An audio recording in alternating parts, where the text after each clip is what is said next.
Hey folks, so we're making some bread. Um, we're making a flatbread here, Guyanese style flatbread.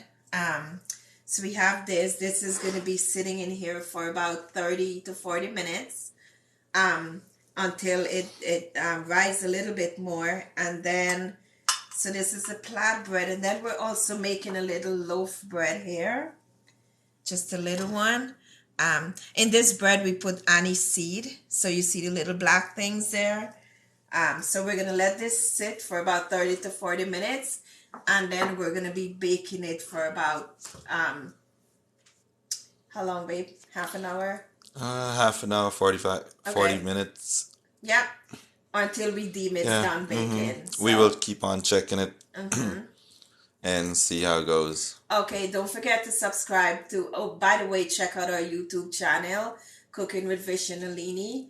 Um, it's make sure that when you're checking our videos out that you're actually subscribing and that you're actually hitting that notification bell so that you can be notified when we post additional videos. Make sure to also leave a like and comment on our videos. YouTube, Cooking with Vision Alini. Ciao.